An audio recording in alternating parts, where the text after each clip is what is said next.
Welcome back नाजरीन। और जैसे कि ब्रेक पे जाने से पहले हम बात कर रहे थे अमीन उल हक साहब से, और इस वक्त हमारे साथ वजीर आजम इमरान खान साहब के मावने खुसूसी मौजूद हैं उस्मान दार साहब, और उनसे गुफ्तगू करेंगे और उनसे पूछते हैं कि जी अंदर आखिरकार हो क्या रहा है, इलेक्शन किस तरह से वो देख रहे हैं और कौन जीत रहा है। खासतौर पे जो रात को मामला हुआ, जो मैं बार बार कह रही हूँ, उसके बाद अब देखना ये है कि आया इसके ऊपर ईसीपी कोई एक्शन लेगा, चलेंगे इलेक्शंस तो हो जाएंगे, या फिर उसके ऊपर सुप्रीम कोर्ट भी कोई सुमोटो नोटिस ले सकता है सारे मामले पे। Thank you so very much Usman for joining us. देखिए, मैं तो समझता हूँ आपको कोई शक होना ही नहीं चाहिए। आप हुकूमत जीतने जा रही है इंशाल्लाह ताला। पहले दिन से हमारे नंबर्स पूरे थे, लेकिन मैं कौम को जरूर याद दिलाना चाहता हूँ, यही पीडीएम अगर आप 4-6 माह पीछे चले जाए तो कहते थे सेनेट इलेक्शन ही नहीं होंगे, हम इस्तीफे दे देंगे। 31 जनवरी, दिसंबर, नवंबर, मुख्तलिफ इन्होंने तारीखें दी।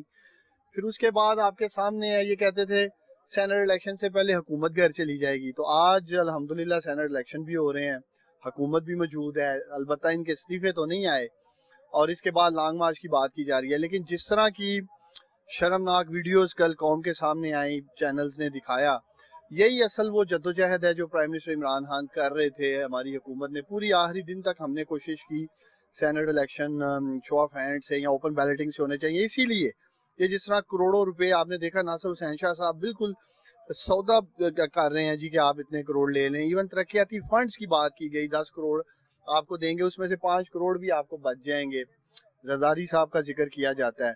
इसके बाद कुछ नहीं रह गया। मैं ये एक्सपेक्ट कर रहा हूँ, इलेक्शन कमीशन ऑफ पाकिस्तान ने चंद दिन कबल आपके सामने NA-75 डस्का में एक तारीखी फैसला लिया।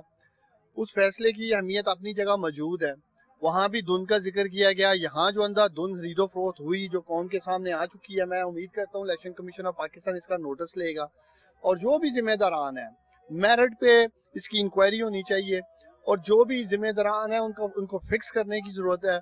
और बिलखसूस अली मूसा गिलानी वीडियो पे मान चुके हैं कि ये उनकी वीडियो है और वो जो सारा कंटेंट है उसको भी एक्सेप्ट कर रहे हैं, उनको भी नहल करने की जरूरत है।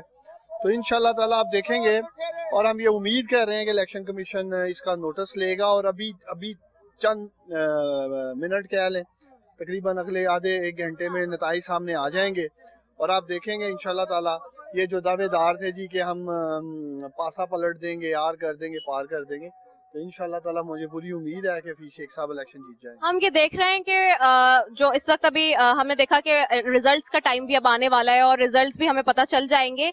लेकिन एक चीज जो हमने मुबैना ऑडियो और वीडियो खासतौर पे रात को जो देखी, जो नासिर शाह साहब की भी आपने जिक्र किया अभी, चूंकि जब ये हेयरिंग हो रही थी इस केस की सुप्रीम कोर्ट में सेनेट इलेक्शन के हवाले से शो ऑफ हैंड्स के मामले पे, उस वक्त अटॉर्नी जनरल के और एडवोकेट जनरल चारों सूबों के बड़े इंटरेस्टिंग मुकालमे थे चीफ जस्टिस के साथ, हम ये देखते हुए आ रहे थे।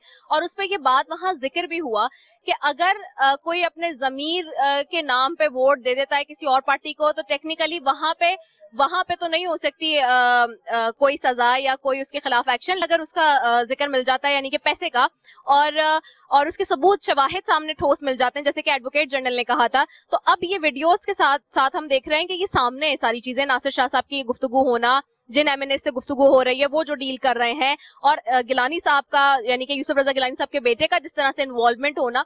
सो आपको लगता है कि अटॉर्नी जनरल को अब चाहिए कि इसके ऊपर कोई जाके स्टैंड लें अगर ईसीपी इसके ऊपर कोई एक्शन नहीं लेता और सुप्रीम कोर्ट सुमोटो नहीं लेता? देखिए, हम पहले तो इलेक्शन कमीशन जा चुके हैं और हम यही एक्सपेक्ट कर रहे हैं, चूंकि इलेक्शन कमीशन ही राइट फोरम है, हमें हर चीज को उठाकर अदालत में भी नहीं लेके जाना चाहिए। जब एक फोरम मौजूद है इलेक्शन कमीशन की शक्ल में और खुद मुख्तार है, आपके सामने सिटिंग गवर्नमेंट के खिलाफ फैसला दिया चंद रोज कबल इसी इलेक्शन कमीशन ने, तो हम तो पूरी उम्मीद है इलेक्शन कमीशन से इंसाफ पर मबनी फैसला आएगा।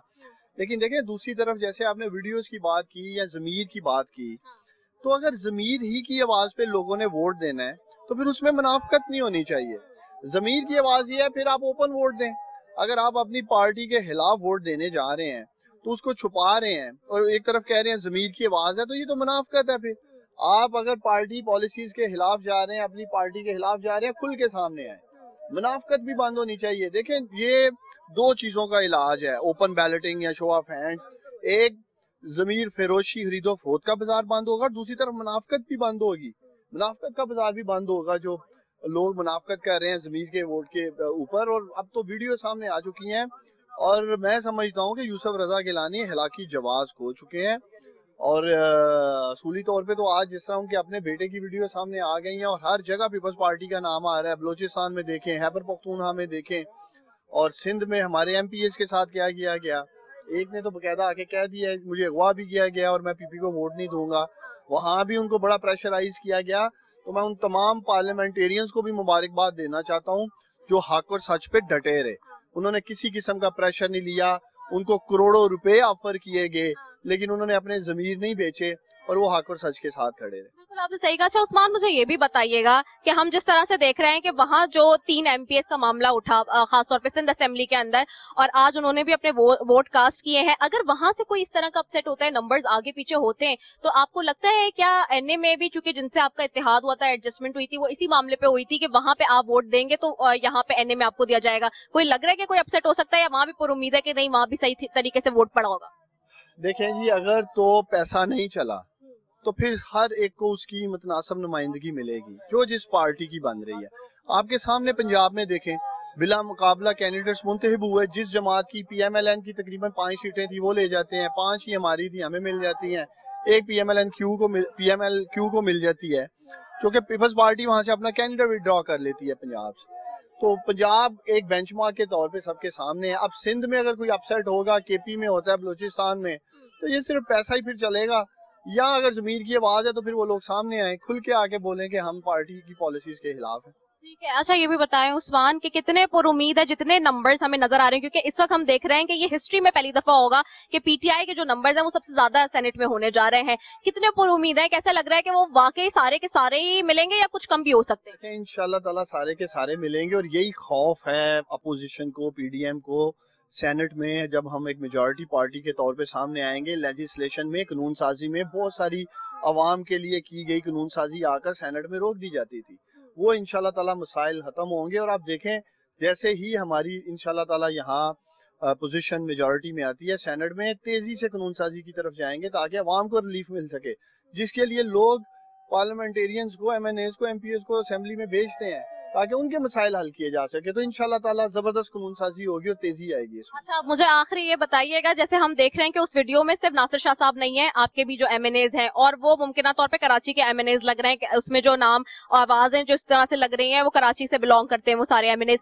आप बताएं कि उनके खिलाफ क्या इस इलेक्शन के बाद वजीर आजम कोई कार्रवाई करेंगे, कोई कानूनी कार्रवाई होगी, या उन्हें कोई शो कॉज नोटिस या निकाला जाएगा, कुछ होगा? देखिए, इन्वेस्टिगेशन जरूर होनी चाहिए, और इलेक्शन कमीशन ऑफ पाकिस्तान ने ऐलान भी कर दिया है, उस वीडियो का नोटिस भी ले लिया है। दूसरी तरफ हम अपनी पार्टी में भी देखेंगे, लेकिन इलेक्शन कमीशन बेहतरीन फोरम है, उस पे इन्वेस्टिगेशन मेरिट पे होगी, दूध का दूध पानी का पानी हो जाएगा। है। बहुत शुक्रिया वज़ीर आज़म के मामले खुसूसी उस्मान दार साहब हमारे साथ मौजूद थे और गुफ्तगू कर रहे थे नाजरीन, और जैसे कि उन्होंने हमें बताया कि इसके ऊपर एक्शन हो भी सकता है। और इलेक्शन कमीशन जो कि बार बार हर बंदा यही कह रहा है, हर पार्टी का, कि ऑटोनॉमस बॉडी है, और इलेक्शन कमीशन से एक्सपेक्टेशंस यही की जा रही है यहाँ पे कि जो भी खिलाफ वर्जी होगी या फिर कहीं भी पामाल किया जाएगा आइन को, कानून को, तो उसके खिलाफ जो है वो कार्रवाई भी की जाए और एक्शन भी लिया जाए। सब ये एक्सपेक्ट कर रहे हैं इलेक्शन कमीशन से। सो अब देखना ये नाजरीन के ईसीपी क्या करता है। और अब जो फाइनल रिजल्ट्स आने वाले हैं अब से कुछ देर में, देखते हैं कि क्या पीटीआई जो पर उम्मीद है और सबसे ज्यादा नंबर जो कि सेनेट में नजर आ रहे हैं, क्या वही उनके होंगे या फिर ऑपोजिशन कोई बड़ा सरप्राइज वाकई देगी। इसी के साथ जी अपनी मेजबान रिदा सफी को दीजिए इजाजत। पाकिस्तान जिंदाबाद।